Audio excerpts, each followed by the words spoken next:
Anybody? What's the next question? You said someone was there. I'm sorry, this program that Pastor just mentioned, 7 levels of preparation, it will be ready in English in 1 month. It's a translation. It's been translated to English. Somebody said he was going to pay for it. I don't know if they are paying for it, but somebody is paying for it just for it to. So you are the one paying for it. He said, I'm going to pay for it. Just get it for me in English. So it's going to be ready soon. But other people are going to benefit because of you. It's Pastor Danny from Canada. Huh? I just want to share one thing. When I heard about that, I wanted to get it because I have a young girl in our church. Our church is just 1 year. She came a month after, so she's only 10 months. And I've been applying what I've been hearing from you. Just last week, she started her own youth program. Yo! Just last week. She's the only one. She's a single mother with 3 young children. My God. And she started her own youth program based on what I've been, the little bit I've been telling her from what Pastor Sunday is doing. So I want to learn more because it's working. She's got her own website already. It's called Roy, R-O-Y, Rockout Youth. Wonderful. So I said, I'll do whatever I have to do. I'll pay whatever I have to pay. Just get me this information so I can begin to impart it on others. Wonderful. Can you imagine if you could teach 10% of your church members to go out and be a world changer like that? You are on a dangerous ground. Well, Pastor, I think I can say that our daughter is doing something similar in our church. Okay. She's just sold out for God to do so many things for young people. And she has this program going on in our church at this point in time. And thank God What for particular program? What did she call it? Calling the youth together from one Friday a month, just to discuss, talk, have some snacks. Sometimes it's overnight. Now, the difference between what we are talking about and this one is that, you see, you will always, in every church, you will always find some initiative people who start one program or the other here and there, just one bright light in a dark crowd. But we are talking about putting it on a conveyor, like doing a system whereby everybody in your church could be taken from salvation level to beginning, not just a gifted sister or a gifted brother who is just, but we are talking about a system operating in your local church whereby you are engineering and gearing every one of your members. Take just a system. I'm no more interested. I don't know how it works anymore. I'm a pastor. I'm the senior pastor. So I don't even know how these stages. I don't teach in them. I don't go through them. I don't even know. Because a system is working. That is what we're talking about. And that's why he needed the translation. That's exactly where I was going, because I wanted to be able to help her even further, because I can see the fire in her. But why do you focus just on her? I'm saying you could have this program, not just for the one that is specially gifted like her, but you could actually have this program to train all your members and make them become like her. That's right, Pastor. And that's part of my question, which is, how can you now help? I mean, for this particular church, it started from the very scratch, from the very beginning. But if you are in a church where you have so many Christians already, and you need to reorientate Send them back to the ABC school, my brother. Even if they are bishops, when you join our church here, even if you are a bishop of your own church, you still have to start from the scratch here, man. Because those religious spirits, they are the ones that we fight with the most. Thank you, my brother. Who is there? Yes? Hi, Pastor. Yeah. Could you teach me how you started your church and then multiplied those services to some 40 services now in the city? Do you have to maintain a father-sonship relationship? How do you maintain the vision? And if you could build one large congregation, would you pull everybody back together? Okay. Now, that's a very good question. Now, let me say that God pushed me to the point where I had to do that, having churches all over the city. The first situation that pushed me to it was, I started this church in Kiev with 7 people, and here we are in 3 years' time, we were 3,000 people. And of course, you know my story. The first 4 years, I couldn't have one person, one white person. But when God gave me this strategy already, that go for the down and out, in the next 3 years, we were 3,000. Then all hell broke loose. Then the government wanted to destroy me because I become a threat. Gathering so many people in a city, in one place here, they see you as a revolutionary threat, as a political threat. So, and everybody began to point at me, saying that I was the one pulling all this crowd. So on one hand, half of the people were saying he must be a really gifted person, talented person, and they were looking at me like a superstar. On the other hand, the government was saying if we could eliminate him, we'll get rid of this movement. So on one hand, my people were seeing me as a superstar. I had a problem with that because that was going to put me on the pedestal, which is good for me, but I knew it would be a deterrent eventually to what God was calling me to do for them. So I needed to prove to them that I was not special, that I was not a specially anointed person, that I was not better than them, that they could actually do as much as I could do. So on one hand. On the other hand, the government wanted to destroy me, eliminate me. And I needed to do something quick to prove to the government that it's not about me, it's about Jesus. That same Jesus could be in him, and still do the same thing. So when we were 3,000, I began to say, then God spoke to me that I made sure that you got into that situation so that I might teach you another secret of greatness. That you are not great yet as long as you are the only one pulling all this crowd by yourself. That your greatness will begin when your people who are sitting down there listening to you now will be able to pull the same crowd or be able to do the same thing. Yeah. So I started intensive leadership training, pastors training, ministers training, missions training. In 1 week, I was teaching my people, the radical ones. I began to pour myself into them. I was spending the minimum of 12 hours with my leaders every week. Minimum of 12 hours for the next 5 years. So in the next 5 years, I had produced at least about 30 key leaders that were so good that I could use them to plant churches, and whereby I will still have a meeting. I will be having, I'm the senior pastor, I'm their pastor, but I made sure that I taught them as much as I knew, that I impacted my abilities and gifts into them, that I will be having a meeting in one room, and one auditorium, and they will be renting other auditorium in the city, and people who are used to coming to me will still go to them, to all these 7 places, and not feel they are losing anything. So that way, right now, only 40% or 30% of all our members in Kiev, maybe actually 20%, come to the central church where I preach. The rest of the 80%, they are all scattered among my children. That is my pride. Now, answering the second question, that is my pride because, on one hand, if we had been gathering here every Sunday, it would have been too small. So, but that's not a big deal. I could have second meeting or something like that. But that is failure on my side. If I were the superhero and doing all the miracles and gathering all the crowd and having a big ego, but that would still have been failure. So, but now we're having 40 services in 30 auditoriums of little Sundays. So I don't attract a lot of crowd at one time to intimidate the government.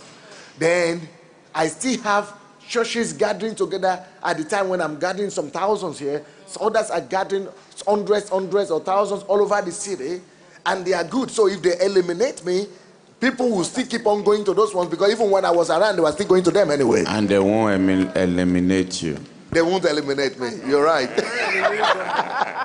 So now, how do you maintain the unity of the Spirit? That is very key, because when you do that, everybody was telling me that because the way I started this church is we had 3,000, then I pull out 200 and gave it to one of my the first one. I pull out another 200, gave to another one, pull out another 300, give to another one, pull out another 500, give to another one. And I was thinking, hey, this was going to shrink, this was going down, this was going to go.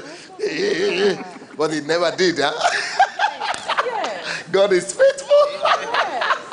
The more I was giving out, the more we were increasing. We were 3,000 now, we are 25,000 in one city. Yeah. Not all of them are equally as gifted, but still, we are no more 3,000, and we were just 3,000 when we started. But then I've been multiplied. Yes. I've been multiplied. Anyway, but how do we maintain the spirit and the unity of the spirit? Number one, I will meet, especially before I began to travel extensively, I will meet with these my pastors, all these my senior pastors in the city. I will meet with them at least, I used to meet with them twice, every Tuesday, every Wednesday, for 5 hours each. So 10 hours every week. Then they go back to their churches and hold their own services. Then apart from that, I also had other meetings with them. So I did that for like 6 years. 10 hours with them every week. Training, teaching them, and imparting to them. But apart from that, we still had a general combined meetings once a month. We still have that up to now. So all these churches come, not all their members come, but at least the core of those churches come together once in a month, and the pastors. So they are able to listen to the senior pastor. That's how we maintain the unity. If we build our building, we will not bring everyone back. We will believe God by faith that God will fill that other building. Amen. Amen. Thank you, sir. My name is Yemi and I come from London. I'm a pastor that needs to bring my own church, not from the 21st century, from the dark ages. Nigerians who understand what it is to go to a white garment church will understand the statements I have just made.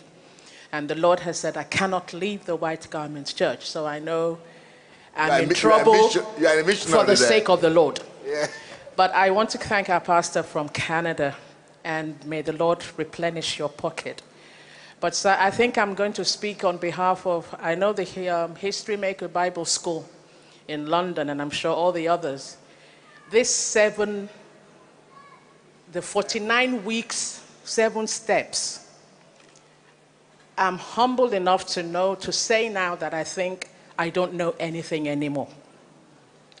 And I think before we can impart it in our own churches, I'm speaking for myself now. I need to go through those 7 times 7 steps. Maybe there'll be a way that within the Bible schools, the History Makers Bible schools, maybe we can go through it first before you can entrust us to go and teach our churches. Yeah, that's a good idea. We have 40% of our students in London are pastors, actually. That's a good thing. So that way, because I would not like a situation like this to teach ordinary people who will go back to their churches and intimidate their pastors. We would not like that to happen. But right now, the way I think it's going to happen is we're going to produce that material, and then we're going to make them available to the pastors so that they could actually show their interest in it, then later go and teach their people in their churches. But maybe it's going to work out for the way you said it, but we still have to examine that. Who has the microphone now? Who is there? Yes. Yes. It's good that we're talking of how to affect the society, but it is about leadership.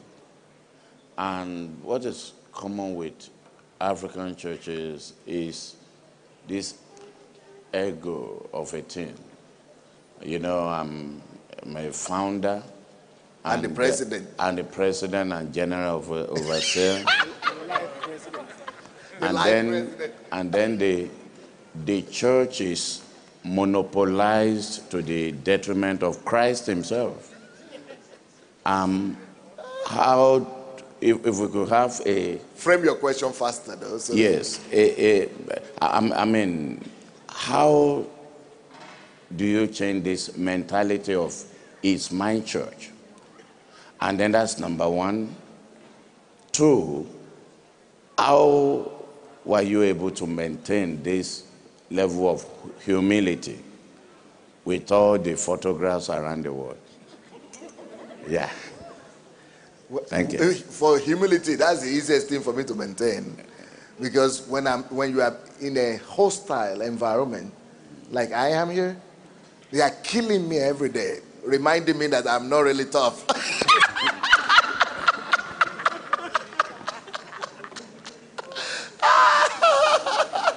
Making me to realize that I'm really nobody.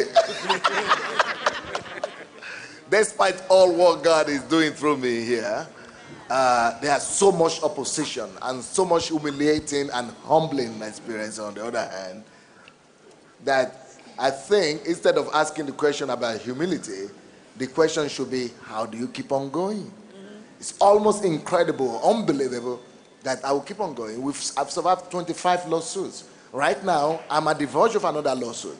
Right now, they have collided together, political forces in this country, accusing me of stealing 120 million US dollars, sending it to Africa, and just impoverishing the people of Ukraine to my own gain. And they want to put me in jail for 12 years right now as I'm talking. But they are too small to do it.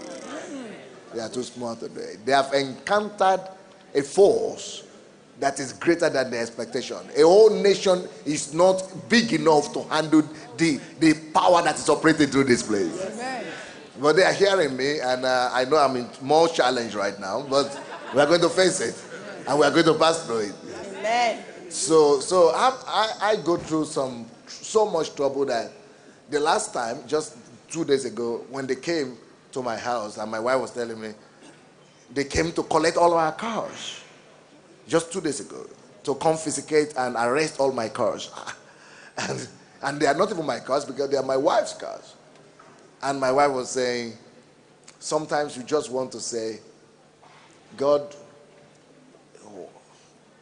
we begin to feel what it means when instead of Jesus, that is being counted among the transgressors, among the like a prisoner, like a criminal. Yes, criminal. So I know what it means. So, that keeps you humble big time, all the time, And when the police are surrounding your homes and coming back, going into your house, making search, looking for some $120 million that you never even saw $1 from. Calling into the police, surrounding you everywhere, asking you questions. And then when Parliament of a country is stopping once a year to discuss what to do with you to get rid of you, and when at least once a week, one politician or member of Parliament will say something in the newspaper about me, when every single day there is an article coming out about me. When in 1 month I have up to 100,000 articles written about me, all negative. So you have to be constantly be dead, You have to be in a permanent dead situation. But also, you've got to be tough enough to still be positive about your God, about your calling, to still be confident, and to still keep on being a history maker.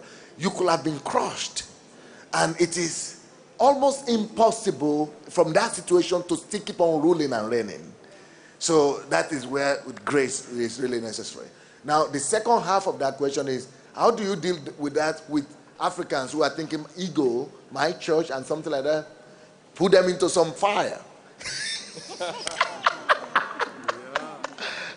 Because when I go to America or to the West of America, England, Africa, I see why people are relaxed so much, because no much trouble. What people call trouble, there are no trouble. People talk about challenges in church building, some members rebel or some pastors criticize or something. Those are not trouble. Those are just ordinary things that I'm dealing with without even winking.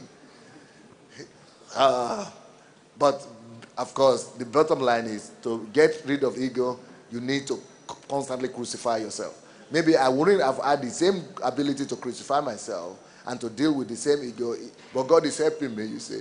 He helped Paul. He put some tongues around him. I have my own tongues as well, so they're helping me.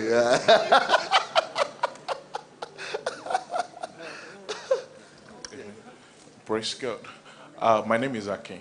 I want to find out, in this vision ownership system, how do you make sure that one person's mistake does not affect the image of the church? That is exactly what I'm suffering now. That's exactly what has just happened to us now. This one company came down in our church. Now, can you imagine? But you must give me the credit. In 2 years, we formed a 1,000 business club, where we raised up 1,000 newly funded businesses. 1,000 people started their own businesses, and 2 of them became millionaires in 2 years. So that is history on its own. It's only Microsoft that has been able to do that. But we did it in his church. But when this economic crunch came, credit crunch, one company out of 1,000 went down so bad, and they couldn't return the money to people. It was like a financial center. So because of that, the government used it as an excuse that, oh, this is the time to catch Pastor Sunday because that guy goes to his church. So they now say, because they heard that I started a bank, a microfinance bank in Africa, they now connected the two and say, if that company came down in his church, we think it's a scheme. That the thing didn't really collapse. It was not credit, credit. Maybe he just withdrew the money and went to start a bank in Africa because of it. And so they joined that together, and now they are forcing people to give evidence and testimony against to build the case, which we're not going to, cause it's going to fall apart because it's not true. What is not true, you will never be able to prove it. Anyway, so the mistake of these my guys, because they put their money, $40 million US, they put it in a land property business, and when property came down, they couldn't give the money back. They couldn't. Yes. So that is what. So the mistake of one is giving me the trouble I am in right now. So I've risked it. Is my wife here? No, she's gone. Okay. I've risked it all these years, and God has always seen me through. But as my apostle told me, that God gave you the grace all the time. Apostle Toff told me this when all these problems started, that you had the opportunity. You could do that when you were still growing and you were still limited. God covered it. Because I was using my resources to lift everybody, you put my name, my reputation on the line. I'm a fanatic of people, and that's almost killed me right now, because I put my stage, like I put people on the stage now. So what the police is using is that I presented these people with this business on the stage. Although on the stage, I didn't promote them. I was only asking them questions. What are your guarantees? What do you want to do? What are the, like I do right now. So, but they are now using that if you promoted it, you are interested in it.